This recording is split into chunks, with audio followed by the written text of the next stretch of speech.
السلام علیکم رحمۃ اللہ وبرکاتہ۔ حضرت امام حسین رضی اللہ عنہ کا سر یزید کے محل میں۔ اعوذ باللہ من الشیطان الرجیم، بسم اللہ الرحمن الرحیم۔ انشاءاللہ عز و جل آج ہم آپ کی خدمت میں بیان کریں گے اہل سعادات کا قافلہ یزید کے دربار میں۔ آپ کے پیش خدمت ہے، بغور سماعت فرمائیں۔ آل مصطفیٰ صلی اللہ علیہ وسلم کے لٹے ہوئے قافلے کی آمد کی اطلاع پہلے ہی کوفہ میں پہنچ چکی تھی اور ابن زیاد کا قصر شاہی سجا دیا گیا تھا۔ فتح کامیابی کی خوشیاں منائی جا رہی تھیں اور تمام کوفہ بڑی بےتابی سے قافلے کی راہ دیکھ رہا تھا۔ عصر کی نماز کے بعد آل مصطفیٰ صلی اللہ علیہ وسلم کا یہ قیدی قافلہ ہولناک سفر کی ہر مصیبت کو بڑے ہی صبر و تحمل سے برداشت کرتا ہوا شہر میں داخل ہوا۔ کوفہ کے بے وفا اور دغاباز انسان مکانوں کی چھتوں پر چڑھ کر آل مصطفیٰ صلی اللہ علیہ وسلم کے قیدیوں کو دیکھ رہے تھے۔ بی بی شہربانو رضی اللہ عنہا اور سیدہ زینب رضی اللہ عنہا نے اپنی گردنیں جھکا لیں کہ کوئی غیر آدمی نہ دیکھ لے۔ فضا کنیز نے جب یہ سما دیکھا تو فوراً آگے بڑھی اور اپنے سر کے بال کھول کر دونوں پاک بیویوں کے چہرے پر بکھیر دیے۔ وہ رات اسیران کربلا نے قلعہ میں گزاری۔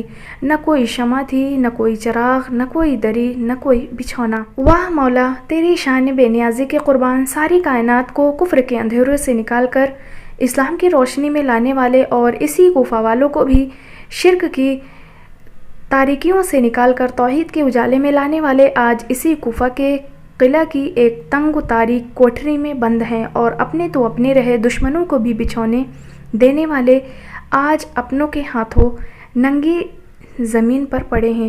یہ کوفہ ان کے باپ کا دارالخلافت تھا اور اپنے والد کے مقتدیوں میں آئے تھے اور اپنے نانا پاک کی امت میں آئے تھے، مگر ملوکیت و آمریت کی قہر و غضب کی تلوار پر لعنت ہو کہ آج ان کے نانا پاک کی امتی، ان کے والد کے طرفداروں، ان کے باپ کے مقتدی ابن زیاد کے قہر و غضب سے ڈر کر آل مصطفیٰ صلی اللہ علیہ وسلم کے دشمن ہو گئے تھے۔ رات گزاری اور صبح ہو گئی۔ عبید اللہ ابن زیاد ایک مرثی تخت پر بڑے ہی تکبر و غرور کے ساتھ بیٹھا تھا۔ ظالمانہ کربلا اور قاتلان حسین میدان کربلا کے معرکے میں باطل کی حمایت اور حق کی مخالفت میں اہل بیت کے چھوٹے چھوٹے اور 3 دن کے بھوکے پیاسوں کے مقابلے میں اپنی اپنی بہادری کے کارنامے سنا سنا کر ابن زیاد سے داد، شجاعت اور انعام و اکرام پا رہے تھے۔ عبید اللہ ابن زیاد نے حکم دیا کہ قیدیوں کو حاضر کیا جائے۔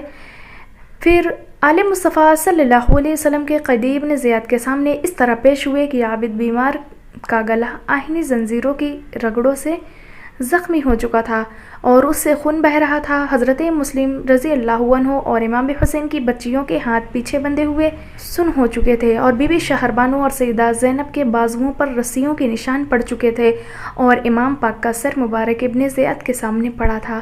ابن زیاد نے بنت علی کو دیکھا تو پوچھا، یہ عورت کون ہے؟ عمر بن سعد نے کہا، یہ حسین کی بہن زینب ہے، ابن زیاد کی حقیقی بہن بھی جس کا نام فاطمہ تھا، اپنے چہرے پر نقاب ڈالے پاس ہی کھڑی تھی۔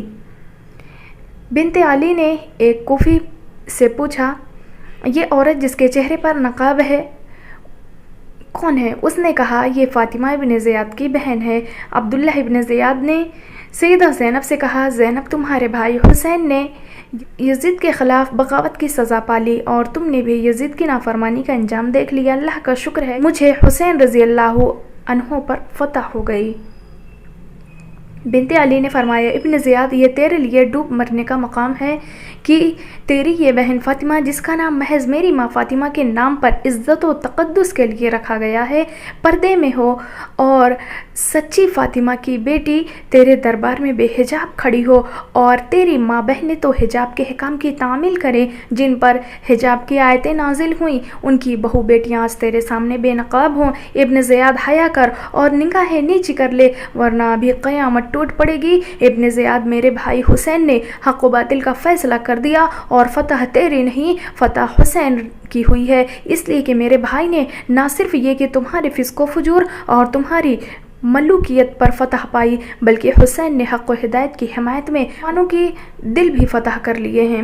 اور اس کا ثبوت یہ ہے کہ ابھی تک آسمان کے کنارے غم حسین میں سرخ ہیں، اور ابھی تک ستارے آپس میں ٹکرا رہے ہیں، اور ابھی تک کائنات کے ذرے ذرے سے رونے کی آوازیں آ رہی ہیں، اور قیامت تک مسلمانوں کی آنکھیں آنسو بہاتی رہیں گی اور دل روتے رہیں گے۔ ابن زیاد، قیامت آنے والی ہے اور حشر برپا ہونے والا ہے، اور آج اگر تیری آنکھیں حق و باطل کو نہیں پہچان سکیں تو قیامت کے دن ضرور اس کا فیصلہ ہوگا کہ حق پر کون تھا اور باطل کی طرف کون۔ تیری آنکھیں اس دن ضرور تیری باطل پرستی پر روئیں گی، تیرا ضمیر ضرور تیرے اس ظلم و ستم پر ملامت کرے گا، اور میرے بھائی حسین نے باطل کے آگے سر نہ جھکا کر اپنے بچوں کو شمع حق و ہدایت پر قربان کر کے خدا اور رسول کو راضی کر لیا ہے، دین و شریعت کو بچا لیا ہے، سیدہ فاطمہ کی پاک چادر کو داغدار نہیں ہونے دیا، اور تو نے اور تیرے ظالم ساتھیوں نے باطل کی حمایت اور حق کی مخالفت اور دین و شریعت سے بغاوت کر کے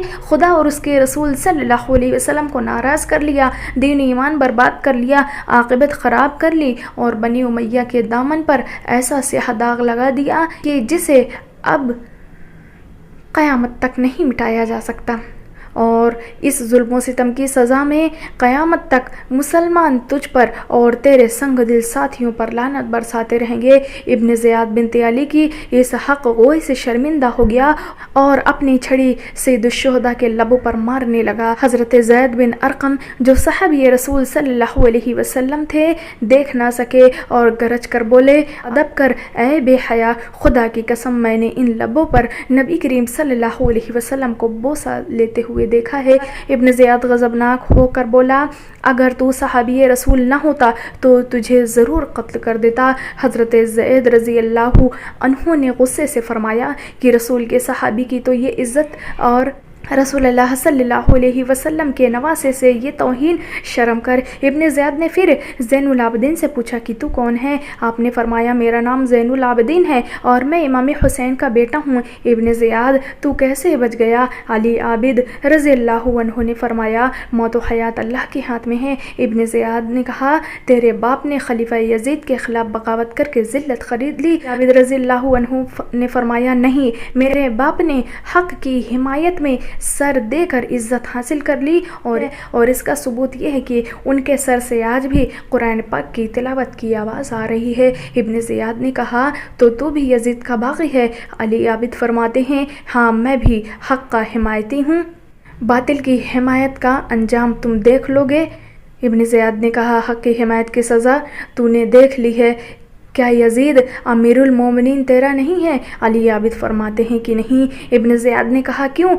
علی عابد فرماتے ہیں، اس لیے کہ وہ فاسق و فاجر اور شریعت کا باغی ہے۔ اس پر ابن زیاد نے چاہا کہ انہیں بھی قتل کر دیا جائے، مگر بنت علی بے قرار ہو کر کے بول اٹھی کہ خبردار، اگر اس بچے کو قتل کرنا ہے تو اس کے ساتھ میرا بھی خاتمہ کر دے، اور یہ یاد رکھ کہ اگر تو نے ناموس رسالت صلی اللہ علیہ وسلم کی پردہ نشین عورتوں پر ہاتھ اٹھایا تو ابھی حشر برپا ہو جائے گا۔ علی عابد نے بلند آواز سے فرمایا کہ اے ابن زیاد، اگر تیرے دل میں ایمان و غیرت ذرہ برابر بھی باقی ہے تو میرے بعد ناموس رسالت صلی اللہ علیہ وسلم کی ان پردہ نشینوں کے ساتھ کسی متقی آدمی کو بھیجنا جو اسلام کے اصولوں پر ان سے برتاؤ کرے۔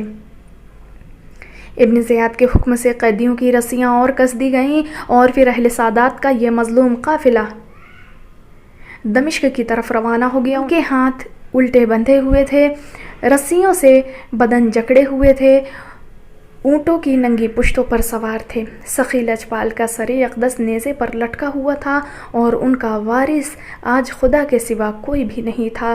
دنیا والوں، دیکھ لو، درد دل کی نظروں سے دیکھو، اشکبار آنکھوں سے دیکھو، اور چشم گریاں سے دیکھو کہ شام و عراق کے ریگستانوں میں یہ کس کا قافلہ ہے؟ یہ کون ہیں جن کے ہاتھ رسیوں سے الٹے بندھے ہوئے ہیں؟ یہ کون ہیں جو اونٹنیوں کی ننگی پشتوں پر سوار ہیں؟ یہ کون ہیں جن کے پاؤں میں بیڑیاں ہیں؟ یہ کون ہیں جن کے سروں پر کوئی کپڑا نہیں؟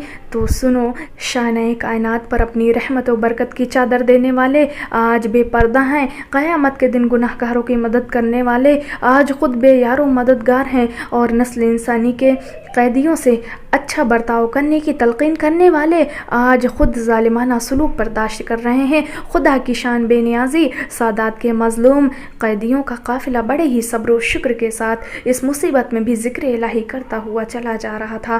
راستے میں علی عابد کو خیال آیا کہ بہت دن ہو گئے ہیں باپ کے سایہ عاطف سے محروم ہوں۔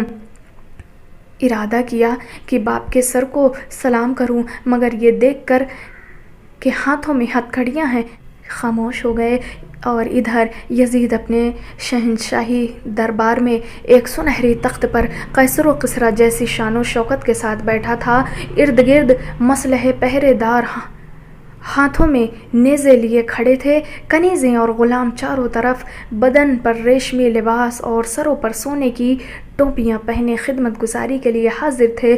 رقص و سرور کی محفل تھی اور رباب و شراب کا دور چل رہا تھا کہ عروہ بن قیس دربار میں حاضر ہوا۔ یزید نے پوچھا، کہو کیا خبر لائے ہو؟ ابن قیس نے جواب دیا، فتح و نصرت کی خوشخبری لایا ہوں اور خاندان سادات کے قیدی اور ابن علی کا سر بھی ساتھ ہے۔ یزید یہ سن کر بہت خوش ہوا اور پھر وہ محشر خیز وقت بھی آ گیا کہ اہل سادات کے مظلوم قیدیوں کا قافلہ بھی دمشق میں آ پہنچا، اور پھر سیدانیاں رسیوں میں جکڑی ہوئی سہمی ہوئی یزید کے دربار میں کھڑی تھیں۔ فاطمہ کے لال کا سر مبارک ایک سونے کے تھال میں یزید کے سامنے تھا۔ یزید نے حضرت زین العابدین سے کہا، تیرے باپ حسین کا ارادہ تھا کہ میری حکومت کا تختہ الٹ کر خود حکومت کرے، مگر خدا نے اس کو ہلاک کر دیا۔ اگر تیرا باپ بھی میری بیعت کر لیتا تو آج جس طرح میرے نقارے بج رہے ہیں اس کے بھی شادیاں نے بچتے، اور وہ نہ قتل ہوتا،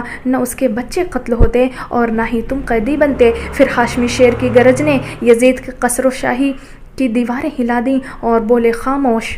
ہاں، میرے والد نے تیری غیر اسلامی حکومت، تیری ملوکیت و آمریت، تیرے فسق و فجور کے خلاف جہاد کر کے تیرے ہی ہاتھوں مری ہوئی خلافت اسلامیہ اور روح جمہوریت کو پھر زندہ کرنے کی کوشش کی، اور وہ اپنی کوشش میں کامیاب ہو گئے، اور میرے والد مرے نہیں ہیں بلکہ اللہ کی راہ میں اپنا سر کٹوا کر ہمیشہ کے لیے زندہ جاوید ہو گئے ہیں۔ علی عابد رضی اللہ عنہ نے اتنا کہا تو امام پاک کے سر اقدس نے قرآن پاک کی آیت تلاوت فرمائی، وَلَا تَحْسَبَنَّ اللَّهَ غَافِلًا عَمَّا يَعْمَلُ الظَّالِمُونَ، اور علی عابد نے پھر جوش سے فرمایا کہ دیکھ، یہ ہے میری باپ کے زندہ ہونے کا ثبوت، اور میرا باپ تس جیسے فاسق و فاجر اور شریعت کے باقی کی بیعت نہ کر کے آئندہ آنے والی مسلمان نسلوں کو یہ سبق دے گیا، لا طاعۃ لمخلوق فی معصیۃ الخالق۔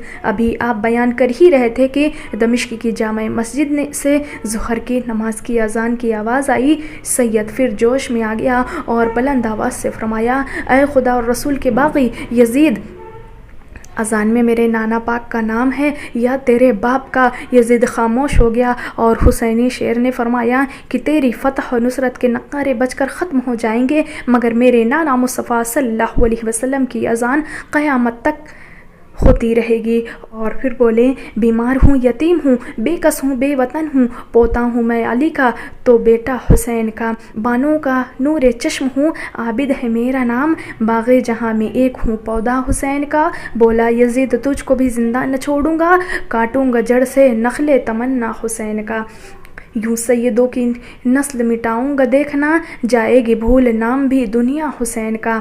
عابد نے ڈانٹ کر کہا، خاموش بے ادب، میں زندہ ہوں تو نام ہے زندہ حسین کا۔ یزید نے علی عابد کی طرف سے منہ موڑ کر حضرت زینب رضی اللہ عنہا سے پوچھا، تو کون ہے؟ ثانیہ زہرا نے فرمایا، میں بنت علی ہوں، میرا باپ تیرے باپ سے افضل تھا، میری ماں تیرے ماں سے افضل تھی، اور میرا نانا تیرے نانا سے افضل تھا، اور میں وہ ہوں جس کے سر سے ایک دفعہ چادر سرک گئی تھی تو خدا نے سورج کو چھپا دیا تھا، مگر آج وہی زینب تیرے دربار میں بے حجاب کھڑی ہے۔ یزید، تیرے ظلم کی انتہا ہو چکی کہ تیری ماں بہنیں اور بیٹیاں تو پردے میں ہوں، اور محمد کی نواسی، علی کی جائی، فاطمہ کی لختی جگر تیری لونڈیوں اور تیرے غلاموں کے سامنے رسیوں میں جکڑی ہوئی بے پردہ کھڑی ہے، اور تو نے دنیا کی جس عارضی حکومت کے لیے اہل بیت اطہار کو اپنے ظلم و ستم کا نشانہ بنایا ہے وہ حکومت مٹ جائے گی اور میرے بھائی کا خون ناحق بہت جلد رنگ لائے گا۔ اور یہ تیرا خیال غلط ہے کہ میرے بھائی حسین کا نام مٹ جائے گا، نہیں بلکہ میرے بھائی کا نام قیامت تک زندہ رہے گا، اس لیے کہ اس نے قوموں کو زندہ کیا، مسلمان نسل کو زندہ کیا، دین و حق کو زندہ کیا، مری ہوئی روح جمہوریت کو زندہ کیا۔ یزید خاموش رہا اور حکم دیا کہ قیدیوں کی رسیاں کھول کر ان کو قید خانے کی اندھیری کوٹری میں بند کر دیا جائے۔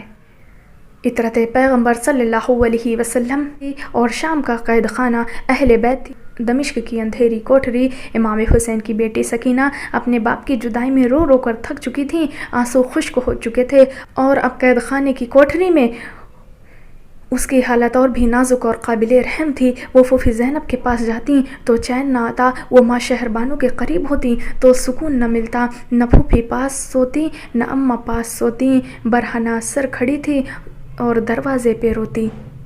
وہ قید خانے کے دروازے پر کھڑی ہو کر دیکھتی تھی کہ شاید میرا باپ کہیں سے آ جائے، میرا بھائی اکبر کہیں سے نکل آئے، میرے اصغر کی ننھی صورت کہیں سے ظاہر ہو جائے۔ وہ ایک دن قید خانے کے دروازے پر بیٹھی گریہ زاری کر رہی تھی کہ ایک سوار پاس سے گزرا۔ بی بی سکینہ نے آواز دی کہ اے جانے والے خدا کے لیے میری ایک بات سن جانا۔ وہ سوار قریب آیا، عرض کی کیا کہتی ہو بچی؟ بی بی سکینہ نے پوچھا تو کہاں جا رہا ہے؟ سوار نے جواب دیا کہ مدینے کا مسافر ہوں، کربلا کے راستے مدینے جا رہا ہوں۔ مدینے کا نام سنا تو چلا اٹھی، کربلا کا نام سنا تو تڑپ اٹھی۔ سوار نے پوچھا اے بی بی تو کون ہے اور تیرا نام کیا ہے؟ فرمایا میں امام حسین کی بیٹی سکینہ ہوں۔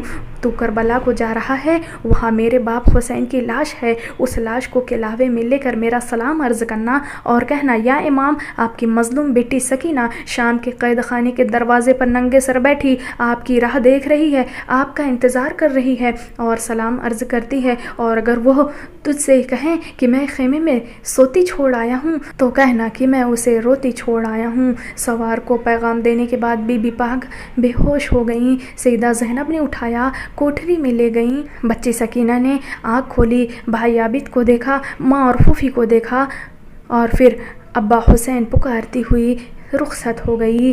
ایک رات آدھی گزر چکی تھی، ہر طرف خاموشی ہی خاموشی تھی، سب دنیا سو چکی تھی کہ قید خانے کی اس اندھیری کوٹری سے رونے کی دردناک آوازیں آ رہی تھیں، اوہ بقا کی جاسوس نالوں کی صدائیں بلند ہو رہی تھیں۔ یزید اس دردناک آہ و بقا سے سو نہ سکا، اٹھا اور قید خانے گیا۔ دیکھا تو اندھیری کوٹری میں سیدہ زینب اپنے بھائی کا سر جھولی میں لے کر یا حسین کے نعرے لگا رہی ہیں کہ عرش کا کلیجہ بھی پھٹ رہا ہے۔ یزید نے کہا اے سیدہ خدا کے لیے رونا بند کر دے، کہیں تیرے نانا پاک کی امت پر کوئی بلا نازل نہ ہو جائے۔